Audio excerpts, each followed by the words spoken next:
I've been voting with my dollar for the last 2 months officially, but the last 5 months unofficially. And I've learned a lot. If you're new here, I started a vote with my dollar challenge on January 20th. I felt the only thing that I could do after November's election was vote with my dollar for the next 4 years. So I have been. I'm Maria. I share a lot of slow living, minimalism, and decluttering content on my corner of the internet, as well as from scratch cooking and food prep. So hit that subscribe button if you haven't already, if you're interested in any of that, of course. And if you like this video, be sure to thumbs up because it makes a big impact. In addition to wanting the money that I spend to have an actual impact, my main goal behind starting this challenge is to save money. I'm hoping to pay off my $23,000 in student loans by July 1st. I maxed out my 2024 Roth IRA in the beginning of this year between January and February, and my goal is to max out my 2025 Roth IRA too, because I need to start saving for my future.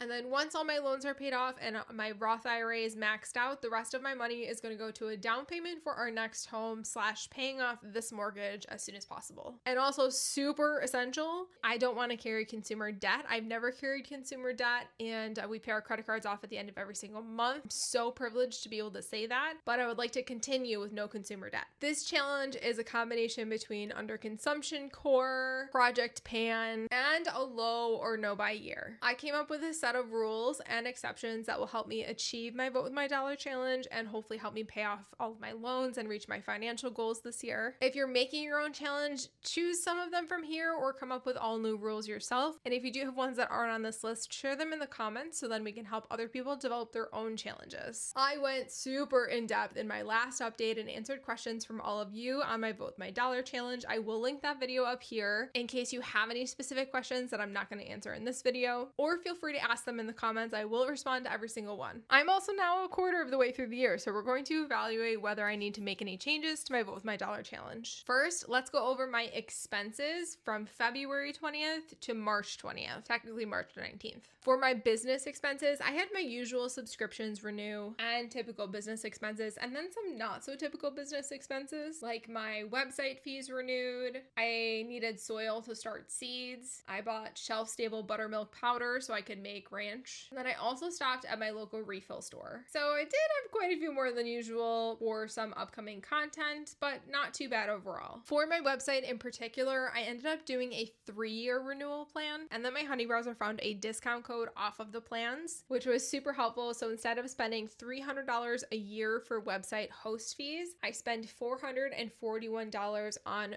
3 years, which is a great deal. And then I spent $57.84 on a Spoma organic seed starting mix, and I had already purchased all of our seeds, so that was the big expense for this year. I am probably going to buy compost for my gardens, but not yet. And then I spent $12.74 on buttermilk powder from Hoosier Hill. I don't know if I'm saying that right, but it's one that doesn't need to be refrigerated and is shelf stable, so the ranch seasoning doesn't have to go in the fridge, so it can stay out in the pantry. Then I took a trip to Little Salmon, which is our refill store. I am quite literally obsessed with it. I finished my skincare portion of Project Pan a bit abruptly due to allergies, but I was out and almost out of a couple of my skincare products, so I hit up Little Salmon and I shopped.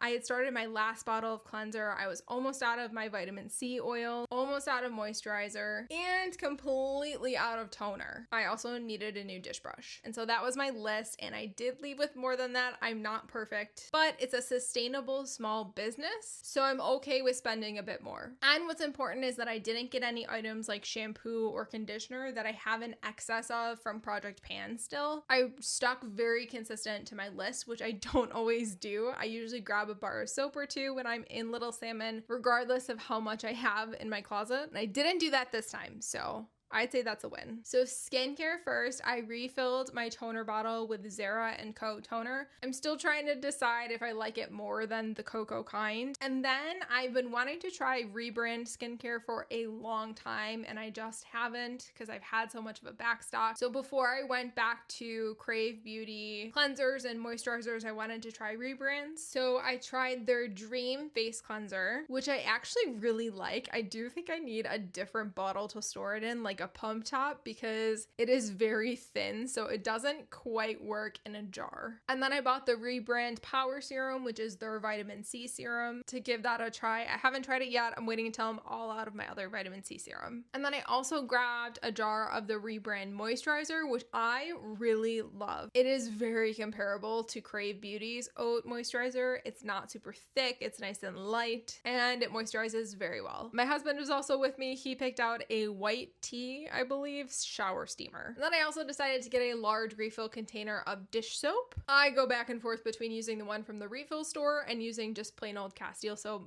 diluted slightly with water. I like to support my refill store when I can, so I just go back and forth in using them. I also saw this adorable cat toy. It's hot cocoa and like a marshmallow. Jack loves it. I just had to come home with it. And then I got a new dish brush and what I thought was really cool, a stainless steel cleaning mesh, which I had never actually seen before, and it's super cool. So I spent $164.64 at Little Salmon. The most expensive item that I bought was the moisturizer, which was $60, but I stocked up on a lot, so it's fine. Okay, on to personal and household expenses. Last month, I paid $4,000 to max out my Roth IRA for 2024. So that's finally done. And then the beginning of the year is when I have all of my annual doctor's appointments and checkups. So I paid several copays for neurology, primary, my dentist, and my allergy annual. And then I also had 2 separate allergy shot appointments. In February, I spent $71 on doctor copays, and then $12 on my allergy shots. And then in March, I spent $27 on allergy shots so far. I am going now back to the allergist every single week to help increase my dose, just to help with my allergies. So that's gonna go up and be about $50 a month, which is still really good. I donated $50 to a friend who was doing the ice cycle at Ride for Roswell in memory of her dad. The money goes to cancer research. And then I purchased the Crave Beauty Great Barrier Relief Jumbo Serum, which was $55. And Max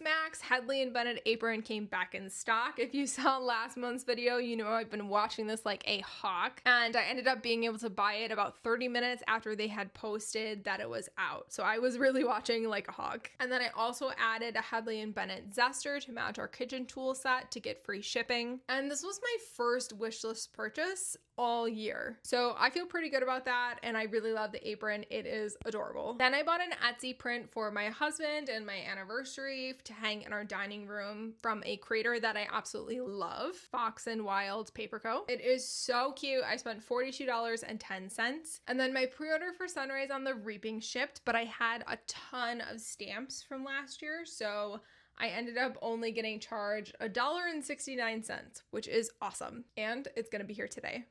I paid for my Aura Ring subscription, which was $6.51. And I also made a student loan payment of $2,235.63 to pay off one of 3 of my final loans. I paid them off in the order of interest. So this was my highest interest at 4.29%. The other 2, I believe, are like 3.75%. So these are all of my personal expenses that I paid for. The rest of these expenses are considered household expenses. So these are combined expenses between me and my husband. In the last 4 weeks, we spent $1,000 on groceries and eating out. Our groceries were way higher than usual, and we only ate out 5 times. So I don't really know what went wrong there.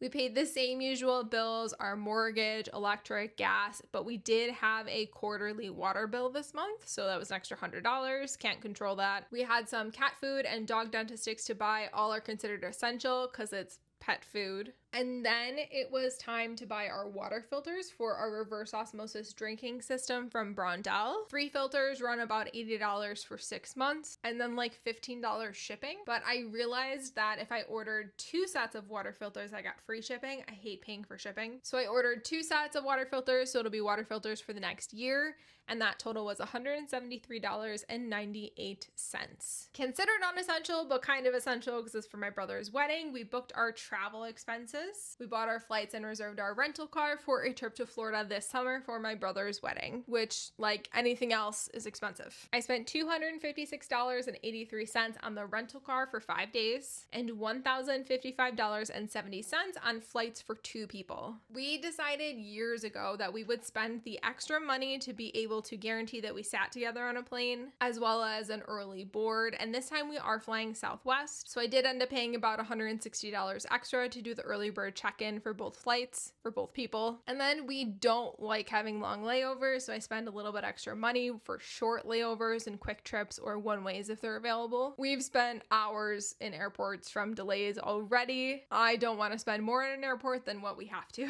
And then our hotel room is booked, but it's booked by a family member, so when it gets closer, we'll find out the exact total and then pay our family member before we go, because they don't get charged for it until that day. So from February 20th until today, which is March 19th, I did a lot of personal shopping, and we had those extra expenses for our Florida trip this summer. The first thing I bought that kind of opened the floodgates was that Crave Beauty Jumbo Serum, which I had bought a couple days before the end of February. And not that I justify spending all of that money on the apron, the donation, or the Etsy print, because none of it's really essential, but it just seems like coincidentally we had more household expenses at that time, and I was slightly more lax about spending money. I am definitely over that now. That was a week-long phase, and I'm back to my I would like to save every single penny that we can. It was just a week phase where I felt like I was doing a lot of shopping, but in hindsight, my shopping this past month is still 10 times better than what it was last year at this time. And I don't actually regret any of the money that we spent or think that we spent it on useless things. So I decided I'm gonna do my quarterly updates on like the quarters of every year. So April 1st is coming up,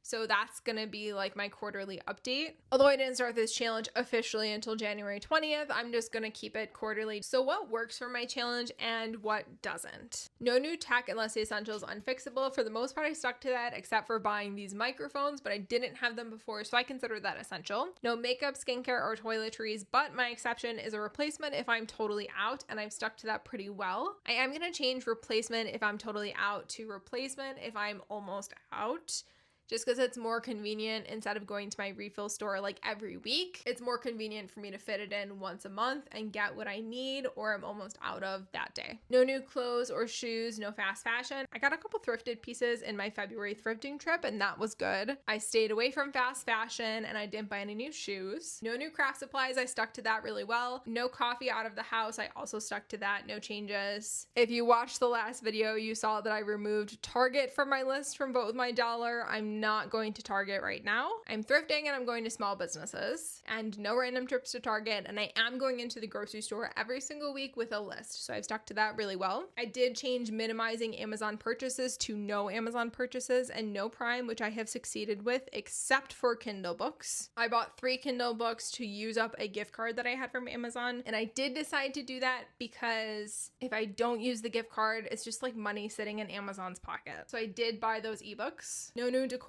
kitchenware, candles, or plants. I've done really well with this. I did buy that zester, but I bought it to get free shipping, and we did need a zester. I've not bought plants, and I've not bought candles, and I've been actually using my candles. I have one burning right now. I had to fix the tunneling. No new books, library only. I have succeeded with this. I've been using Libby, and then my exception was the Hunger Games book, which is coming out now. And I did use points because, again, I don't want my money sitting in corporations if I have a gift card. And I have not added any new subscriptions. I will be subscribing to Hulu probably some point late next month so I can start watching Handmaid's Tale and catch up and watch the new season. My no limit thrifting list, which sounds really scary, but I don't thrift as often as I think what people think I do. I've only thrifted once, and I stuck to my list so far of allowing physical media, glass jars, holiday decor, natural clothes, and home products as needed. So I've stuck to that pretty well. I'm not going to make any changes there. I am going to add art to my no limit thrifting list. That's a change that I want to make because I'm trying to decorate our home with art that's not from like Home Goods, which is also why I bought the Hobbit print. And I want to be able to be on the lookout at thrift stores for pieces that I really love. So I will be adding art to my no limit thrift list. And then my exceptions are all still the same, totally fine, no issues there. I am adding to my underconsumption goals with the goal of decluttering at least once a month, instead of just panic decluttering when I realize I'm super stressed out about how our home looks at the moment.